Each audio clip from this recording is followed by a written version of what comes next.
మీ ఎలాంటి వ్యాపార ప్రకటనలకైనా వెంటనే మా ఛానల్ సంప్రదించండి. ఓం నమ శివాయ నమః. ప్రజలందరికీ నమస్కారము. జూన్ నెల 2026. ఓం శ్రీ సమ్మక్కాయ నమః. ఓం శ్రీ సారలమ్మాయ నమః. ఓం శ్రీ మాత్రే నమః. మిథున రాశి వాళ్ళకి జాతక బలము ఈ నెలలో మరి ఎన్నో రోజుల నుంచి వీళ్ళు ఎదురు చూస్తున్న టయాలు మార్పులు కొన్ని రాబోతున్నాయి. కుటుంబంలో భార్యాభర్తలు సికాకు పడి గొడవలు పడి బాధపడుతూ ఇడిపోయిన వాళ్ళు ఇప్పుడు వాళ్ళకి కలుసుకునే యోగం రాబోతుంది. అంటే వాళ్ళు ఊహించరు, మాకు ఈ టైంలో ఈ నెలలో మాకు ఇలా అవుతుంది అనేది కూడా వాళ్ళు ఊహించరు. ఊహించని ఒక టైం అనేది రాబోతుంది. మరి భార్యాభర్తల మధ్యలో ఉండాల్సిన వైవాహిక జీవితంలో ఉండాల్సిన చిన్న చిన్న మాటల వల్ల మొగుడు భార్యాభర్తలు నా మాటే నెగ్గాలి అని భార్య ఆ ఒక్క మాటని దాన్ని పెద్దగా చేసి నా మాట నాకు ఇంట్లో యాల్వీ లేదా, అందువల్ల నేను నాకు యాల్వీ లేని ఇంట్లో నేను ఎలా ఉండాలి అన్నట్టుగా తప్పించుకుంటానికి ఎన్నో ఉంటాయి దాని మార్గాలు. ఆ విధంగా ఆమె వెళ్ళటం తల్లిదండ్రుల దగ్గరికి, మళ్ళా అయినా నువ్వు చేసింది బాగోలేదు, నిన్ను చేసుకొని నేను చాలా ఇబ్బంది పడుతున్నాను, మరి నీకు పెళ్లి చేసుకునగా నుంచి ఇంకా కష్టాలు ఎక్కువైపోతున్నాయి, నాకు దరిద్రం అంతా నీ మీదే ఉంది అని ఎన్నో రకాలుగా మానసికమైన మాటలతో ఇబ్బంది పెడుతుంటారు. కాబట్టి అలాగా ఆ చిన్న చిన్న మాటల వల్ల వాళ్ళ సంసారం అనేది ఇడిపోతుంది. ఆ సంసారం ఇడిపోయినప్పుడు వాళ్ళంతా మాట మీద ఆయనే రావాలి అని ఆమె ఎదురు చూస్తాం. ఆమె రావాలి నా దగ్గరికి, నేను ఆమె దగ్గర పోవటం ఏంటి అని ఈయన పట్టుదలతో కూర్చోవటం. ఇగో అనేది ఎక్కువగా పెరుగుతుంటుంది. ఆ ఇగో వల్ల చాలా చాలా చాలా చాలా వరకు ఇబ్బందికరమైన సమస్యలు అనేది చాలా వరకు ఎదురవుతాయి. కాబట్టి కొన్ని కావాలంటే కొన్ని వదిలేయాలి, అన్నీ కావాలంటే మనకు దక్కవు. కాబట్టి ఆ సమస్యని మనం తొందరగా పెద్దవాళ్ళతోని, మనకి మ్యారేజ్ చేసిన పెద్దవాళ్ళు ఉంటారు కదా, ఆ మ్యారేజ్ చేసిన పెద్దవాళ్ళ దగ్గరికి దాన్ని మాట్లాడించి దాన్ని క్లీన్ చేసుకోవాలి. మీరు కోర్టు దాకా పోయి పోలీస్ స్టేషన్ దాకా వెళ్ళి మీరు అంత దూరం పోయిన తర్వాత ఏమవుతుందంటే, ఆ పోలీస్ స్టేషన్ కానీ కోర్టు కానీ అంత దూరం పోతే ఏమవుతుందంటే, ఒక మనిషి మీద ఒక మనిషికి ప్రేమ ఉన్నా కూడా ఆ ప్రేమ అనేది పోతుంది. ఎందువల్ల? ఆ ప్రేమ అనేది దూరం అయిపోతుంది. పోలీస్ స్టేషన్లో నువ్వు పోలీస్ స్టేషన్లో పెడతావా, కాబట్టి ఇక నిన్నే పోలీస్ స్టేషన్లో పెడతాను నేను అన్నిటిగా వాళ్ళకి ఆ ఇగో అనేది పెరుగుతుంటుంది. అలాగా జమ్మని పెరుగుతుంటుంది అన్నమాట. అలా పెరిగే కొద్దీ ఒకరి మీద ఒకరికి కొన్ని నిజాలు కాకోకుండా కొన్ని అబద్ధాలు చెప్పుకోవటం, ఈయన మీద అబద్ధం చెప్పటం, భర్త భార్య మీద చెప్పటం, ఇలా చెప్పుకుంటూ ఇలా జీవితం మొత్తం కొన్ని రోజుల వరకు అలాగే కోర్టు చుట్టూ తిరుగుతూనే ఉంటారు. కానీ అలా చేయొద్దండి. తప్పులు ఒక తప్పు జరగకోకుండా ఉండదు. కుటుంబంలో భార్యాభర్తలకి ఏదైనా ఒక సమస్య అనేది వస్తుంది, రాకోకుండా ఉండదు. కాబట్టి ఆ సమస్య వచ్చినప్పుడు దాన్ని అప్పుడే పరిష్కరించాలి. రేపు ఎల్లుండు ఆవలెల్లుండు తర్వాత చూసుకుందాం తర్వాత మాట్లాడదామంటే అది చాలా బలపడిపోతుంది. ఆ ఒక్క మాట చిన్న మాట పోయి చాలా బలంగా తయారైద్ది. మరి అది ఆ సమస్య తీరాలంటే మళ్ళీ పోలీస్ స్టేషన్ దాకా పోవాల్సి వస్తుంది, కోర్టు దాకా పోవాల్సి వస్తుంది, రకరకాలుగా ఇబ్బందులు పడాల్సి వస్తుంది. మరి ఇలాంటి ఇబ్బందులు పడే దానికన్నా ముందు జాగ్రత్త పడితే బాగుంటుంది కదా.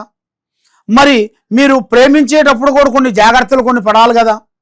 మరి ప్రేమించేటప్పుడు మీరు ఒకే అని ఆలోచిస్తారు, పెళ్ళి అయిపోయిన తర్వాత వాళ్ళ విశ్వరూపాన్ని చూపిస్తుంటారు. దానివల్ల ఎన్నో కుటుంబాలు ఎంతో మంది ప్రజలు ఎన్నో విధానాలుగా అర్థం కాని టయాలలో, అర్థం కాని చిన్న వయసులలో పెళ్ళిళ్ళు చేసుకుంటారు కొంతమంది. అలాగే చిన్న చిన్న పిల్లలు కొంతమంది పెళ్లి చేసుకున్న వాళ్ళు కూడా ఇలాంటి చిన్న చిన్న మాటల వల్ల వాళ్ళకి చాలా వరకు డిసప్పాయింట్ అయిపోతారు. మైండ్ మెమోరీ శక్తి డౌన్ అయిపోతుంటుంది వాళ్ళకి. ఇక అప్పుడు వాళ్ళకి బీపీ కోపం ఎక్కువగా పెరుగుతుంటాయి. దానివల్ల ఏం చేస్తారో వాళ్ళకే తెలియదు, ఏ మాట వస్తుందో వాళ్ళకే తెలియదు, వాళ్ళు నోటుకుంటా ఏ మాట్లాడతారో వాళ్ళకి అర్థం కాదు. అలాంటి పరిస్థితుల్లో ఇలాంటి సమస్యలతో చాలామంది సతమతం అయిపోతుంటారు.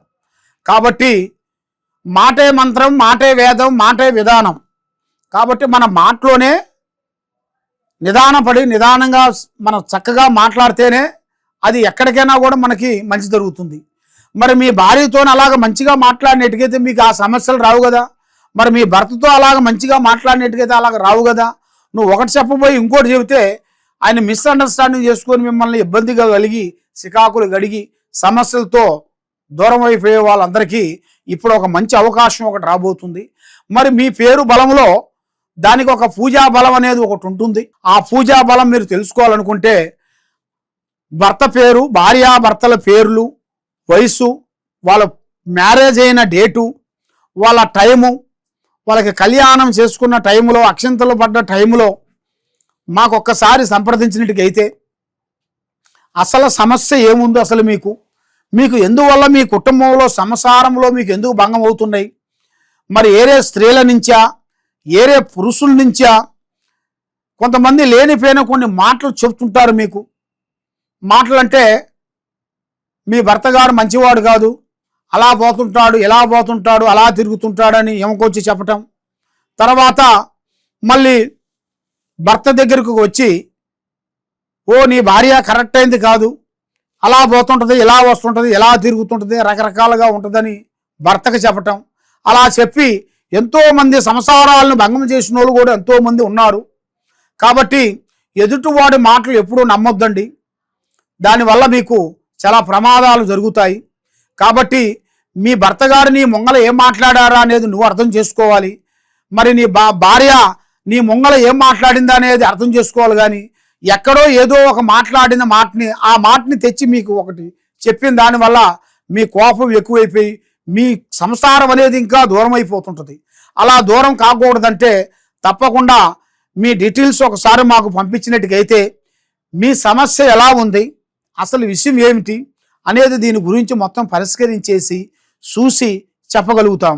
కాబట్టి మీరు ఎక్కడెక్కడో వెళ్ళి జ్యోతిష్యం చెప్పించుకొని నిరాశ చెంది ఉన్నారు. కాబట్టి తప్పకుండా ఈ కింద ఉండాల్సిన నెంబర్కి నాకు ఒకసారి సంప్రదించినట్టుకైతే మీ జాతక బలం ఎంతవరకు వచ్చింది, మీ యోగ బలం ఎంతవరకు వచ్చింది, మీ స్థాన బలం ఎంతవరకు వచ్చింది, మీ ఎడ్యుకేషన్లో ఎంతవరకు ఉంది, మీరు చేసే ఉద్యోగంలో ఎలాంటి లోపాలు ఉన్నాయి, మరి మీ కుటుంబంలో భార్యాభర్తల మధ్యలో ఎలాంటి సికాకులు ఇబ్బందులు ఎలాగ ఉన్నాయి అనేది జాతక చక్ర గణితం వేసి జాతక కుండలి వేసి చూసి చెప్పగలుగుతాం. శ్రీ మేడారంలో మేము మాఘశుద్ధ పౌర్ణమి రోజున శిలకల గుట్టకెళ్ళి ఆ గుట్టలో మేము తపస్సు చేసి తపస్సుతో పూజా బలం చేసి పసుపు కుంకుమ వేసేసి మేము వేరుని తీస్తాం. అది ఈ వేరు వచ్చేసి సభా వేరు అంటారు. నరదిష్టి వేరు, కన్ను దిష్టి, ప్రజాదిష్టి, కుటుంబంలో మనశ్శాంతి, ఆరోగ్యము, చేయాల్సిన కార్యక్రమాలు అన్ని విధానాలుగా బాగుండేట్టుగా ఈ వేరుని మేము పూజా బలం చేసి ప్రజలందరికీ ఇస్తున్నాము ఫ్రీగా. కాబట్టి మా ఆఫీస్ వచ్చి హైదరాబాదులో దిల్సుఖ్ నగరు సాయిబాబా టెంపుల్ ఆపోజిట్ ఎదురుగా శ్రీ చిప్పాబాబయ్య కాంప్లెక్సు, ఇక్కడ శ్రీ సమ్మక్క సారక్క మహాశక్తి జ్యోతిష్యాల పీఠం ఉంది. మీరు వచ్చి ఈ వేరుని మీరు స్వీకరించినట్టుకైతే మీలో ఉండాల్సిన కష్టాలు, నష్టాలు, దరిద్రాలు, శూన్యాలు మొత్తం పోతాయి. అన్ని విధానాలుగా మీకు మనశ్శాంతిగా ఉంటుందని మనస్ఫూర్తిగా మేము కోరుకుంటున్నాము. కాబట్టి దూరంలో ఉండవలసిన వాళ్ళు చాలామంది గురువుగారు మరి మీ దూరంలో ఉన్నాము, మరి మాకు ఎలాగ చెందిత్తండి మాకు అని చాలామంది మాకు ఫోన్లు చేస్తున్నారు. కాబట్టి మీకు దూరం నుంచి మాకు ఫోన్లు అనేది చేసి మీ అడ్రస్ని మాకు పంపిస్తే మీ పేరు బలాన్ని బట్టి మీకు ఏ వస్తువు అనేది ఇవ్వాలనేది పూజ చేసి ఆ అమ్మవారు వస్తువు వేరు అనేది మీకు ఈ వేరుతో పాటు అక్షింతలు కూడా మంత్రక్షణ అక్షింతలు నరఘోష లేకోకుండా అమ్మవారు కుంకుమ, కుబేర కుంకుమ పూజా బలం చేసి మేము ఫ్రీగా ఇస్తున్నాము. తప్పకుండా మీకు ఏ సమస్య ఉన్నా కూడా మాకు ఫోన్లు చేసి, దూరంలో ఉన్నట్టుకైతే మరి ఆ దూరం నుంచి మాకు ఫోన్ చేసి మాకు అడ్రస్ వాట్సాప్ ద్వారా పంపించినట్టుకైతే మీకు కొరియర్ ద్వారాగా మేము పంపించగలుగుతాం. ఇది అమ్మవారు వేరులు. కాబట్టి మీరు ఎక్కడెక్కడో పోయి జ్యోతిష్యం చెప్పించుకొని నిరాశ చెంది ఉన్నారు. కాబట్టి తప్పకుండా ఈ కింద ఉండాల్సిన నెంబర్కి ఒకసారి సంప్రదించినట్టుకైతే నీ పేరుని బట్టి, సమయాన్ని బట్టి, మీ యోగాన్ని బట్టి ఎలా ఉంది, ఎలా నడుస్తుంది, ఏమిటనేది చూసి చెప్పగలుగుతాం. సర్వో జనా సుఖినో భవంతు. ఓం నమః శివాయ నమః.